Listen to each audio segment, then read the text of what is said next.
그때 뭘 사고 팔고 매매 잘해서 300만 원 벌고 이게 중요한 게 아니라 내가 어떤 논리로 어떻게 분석을 해서 5%라도 수익을 냈다. 내가 어떤 논리를 근거로 해서 어떤 데이터를 기반으로 해서 결국은 6개월 1년을 기다려서 수익을 냈다. 본인한테 엄청난 자산이 쌓인 거거든요. 자, 와이스트리트 이대호 대표님과 함께하는 경제와 스파 3부 시작하겠습니다. 네. 와이스트리트 보면은 8알이 주식 투자 관련 영상이잖아요. 많아요. 네. 네, 주식을 하신 이유는 일단은 2008년부터 제가 갔던 언론사가 증권 방송이었고 경제 방송. 그래서 증권부 기자 생활부터 하다 보니까 주식을 그때부터 제대로 접하게 됐죠. 2007년에 시장이 되게 좋았었거든요. 그때 막 2000 넘고 막 현대중공업이 막 그때 시가총액 2등인가 3등까지 가고 막 장난 아니었던 그 시절에는 그냥 단타만 하다 말았었고 2008년부터 제대로 막 가치 투자자들도 만나고 공부하고 했었는데 저는 좀 주식 예찬론자예요. 왜냐하면 지금처럼 이제 대한민국이 막 장기 저성장 국면으로 들어가는데 뭐 지금이니까 좀 고금리 시절이지만 다시 또 뭐 예금 금리만으로 살 수 있고 적금 들어서 돈을 뭐 이런 시절이 아니지 않습니까? 완전 아니죠. 저는 이제 소액으로 아니면 월급 모아서 할 수 있는 일 중에 가장 현실적인 게 저는 주식 투자라고 보거든요. 그리고 이거를 여러분들에게 좀 알려드리고 싶고 제대로 알려드리고 싶고 맨날 뭐 그냥 샀다 팔았다 매매의 기술 이게 아니라 꾸준히 투자를 통해서 본인과 같이 가치를 성장시키는 방법을 알려드리고 싶은 거예요. 그러다 보니까 되게 재미가 없어요. 이렇게 하시면 여러분도 부자가 되실 수 있습니다. 여러분도 저처럼 뭐 200억 부자가 될 수 있다라고 해야 되는데 솔직히 뻥을 못 치거든요. 200억도 없고 솔직히 그 영어 교육 강의도 기본이 제일 많이 팔리는 거 아니에요. 1탄 기초 그것도 마찬가지예요. 야 너도 할 수 있어. 근데 그 사람들이 한 3년 뒤에 또 초급반을 신청하고 있다니까요. 주식도 마찬가지예요. 그래서 이게 해야지 돈을 버는데 그걸 못 하고 있고 일단 기본적으로 뭐 누구나 주식 투자 공부 많이 하라고 하지 않습니까?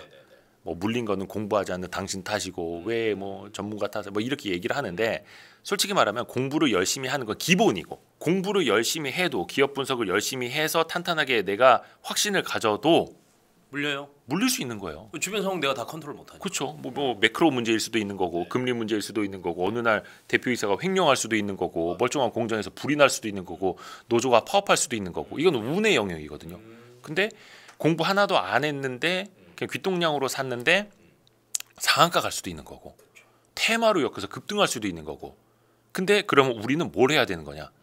뭐 할까요? 기도해야 될까? 기도매매 올려라. 이거 농담이고요. 그러니까 저희는 이걸 많이 강조를 드려요. 실력을 쌓는 거는 기본이고 운은 사실 그 위에서 온다. 그러니까 운칠기삼이라고도 하는데 그러니까 야구도 그렇지 않습니까?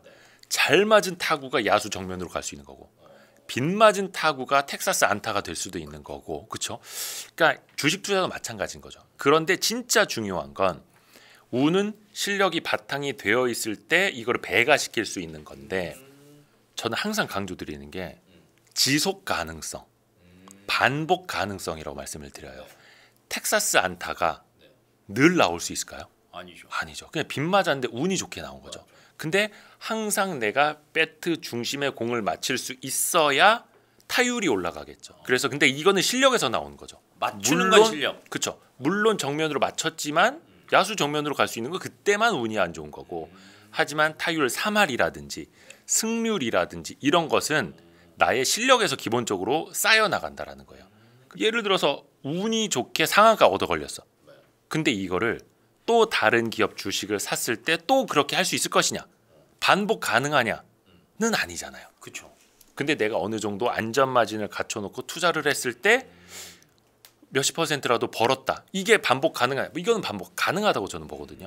가치 투자. 그래서 이제 가치 투자를 저도 항상 말씀을 드리는 거고 그냥 운 좋게 얻어 걸린 것 참 감사한 일이죠. 근데 그 순간 내가 이런 투자로 또 지속 가능하게 반복 가능하게 20년 뒤 30년 뒤에도 할 수 있을까를 생각해 보면 되게 겸손해지더라고요.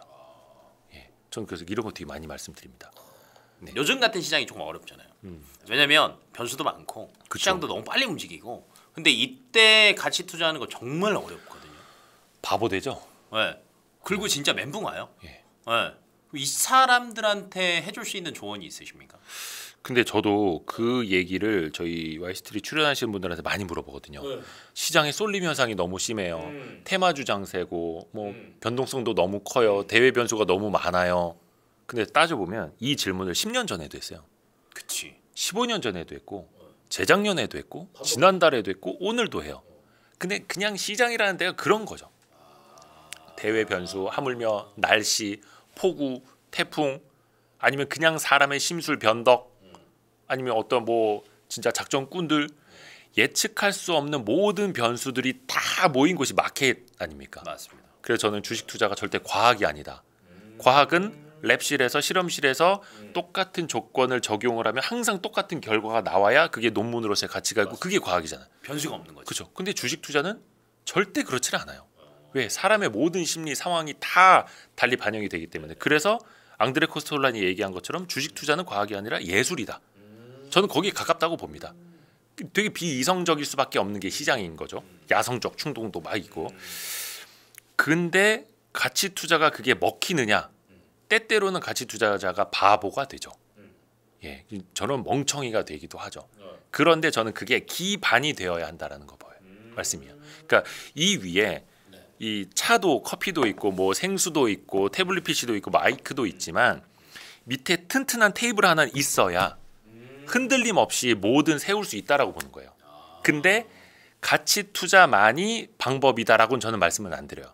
그러면 가치 투자의 정의는 뭔데? 이것만 해도 한 몇 시간은 떠들게 되죠. 그치. 근데 이런 튼튼한 테이블 위에 꼭 생수만 올려놔야 되는 법은 아니거든요. 그렇죠. 커피도 있을 수 있는 거, 뭐 블랙 커피가 있을 수도 있는 거고 카라멜 마키아토가 있을 수도 있는 거고 이게 또 하나의 포트폴리오가 되는 거고. 그래서 요즘 뭐 유행하는 밸류업, 저 PBR, 주주환원 기대주가 있다면 AI 주도 있어야 되는 거고 로봇 관련주도 있어야 되는 거고 반도체 업황 턴어라운드 하는데 반도체 주도 있어야 되는 거고 다양한 투자를 해야 된다는 거죠. 되게 하다 보면 다 남아. 그렇죠. 그럼 또 백화점이 되나? 예. 그래서 유연한 가치 투자. 근데 그냥 유연한 테마 투자 단타 전략이 아니라 가치 투자. 내가 이거를 철저한 분석을 통해서 원금의 안전성과 적절한 마진을 추구하는 행위가 바탕에 깔려 있고 이건 벤자민 그레이엄이 말씀하신 것처럼 그 위에 뭐 단기간에 뭐 20% 올랐으면 나는 1년에 20%를 기대했는데 일주일 만에 20%가 그러면 팔 수 있는 거죠. 유연하게. 저는 그건 맞는 것 같아요. 왜냐면 좀 안전한 수익률이 기반이 돼 있어야 그때 시장에서 인기 있는 것들 따라가서 수익도 낼 수 있는 거지. 그렇죠. 이렇게 네. 초과 수익 내려고 하는 거잖아요. 맞아요. 예. 다 물려 있어봐요. 아무것도 못해요. 네, 와이스트릿이 왜 인기가 많은지는 얘기해보고 알았습니다. 아 그래요? 네. 인기가 많아야 되는데. 더 많아야 되는데. 뭐 욕심인가요? 예. 네. 예. 그래도 전 부럽습니다. 네. 마지막으로 혹시 네네. 저희 구독자님들한테 네. 하고 싶은 얘기 있으시면 한마디만 해주십시오. 아파트도 네. 이제 경제 투자 관련된 이야기 많이 하시잖아요. 그러니까 결국은 돈 벌기 위해서 수익 내기 위해서 아시아 경제 아파트를 보시는 분들일 거란 말이에요. 저는 이제 복리 효과라고 이야기를 하는데 지식도 자산도 복리로 쌓인다고 저는 보거든요. 그러니까 예를 들어서 반도체 용어 하나도 모르는데 반도체 누가 막 설명을 해. HBM 얘기를 안 들어오잖아요. 맞아요. 근데 기초 영어를 알고 뭐 8대 공정하고 후공정 공부한 다음에 HBM 얘기를 해. 그럼 쑥쑥 들어오는 거죠. 저는 이게 이제 복리 효과가 시작되는 거라 보거든요. 자산도 마찬가지라고 봐요. 그냥 그때 뭘 사고 팔고 매매 잘해서 300만 원 벌었고 이게 중요한 게 아니라 내가 어떤 논리로 어떻게 분석을 해서 5%라도 수익을 냈다. 아니면 내가 한때는 마이너스 20-30%까지 갔지만 내가 어떤 논리를 근거로 해서 어떤 데이터를 기반으로 해서 결국은 6개월 1년을 기다려서 수익을 냈다. 라고 한다면 본인한테 엄청난 자산이 쌓인 거거든요. 이 경험. 물론 과거의 성공 경험은 미래의 성공을 담보하는 건 아닙니다만 이거를 좀 많이 하셨으면 좋겠는 거예요. 저는 그래서 항상 그 물고기를 잡아드리는 게 아니라 물고기 잡는 방법을 알려드린다고 저희는 말씀을 드리거든요. 그러다 보니까 당장은 인기가 없어요. 근데 오래 두고 보면 그게 맞는 거였구나. 결국 나한테 쌓이는 게 뭔가를 저는 좀 아셔야 된다. 많이 강조를 드립니다. 오늘 참 여러 가지 얘기들 들어서 네. 재밌네요. 예, 감사합니다. 자주 나오십시오. 예, 뭐 불러주시면. 아니 맨날 진행만 하면 재미없잖아요. 저도 참 이렇게 하다 보면 말이 많더라고요. 앞으로 또 뵀으면 좋겠고. 네네. 네, 오늘 영상 굉장히 좋아하실 것 같아요. 아유 고맙습니다. 네. 감사합니다. 고생하셨습니다. 수고하셨습니다.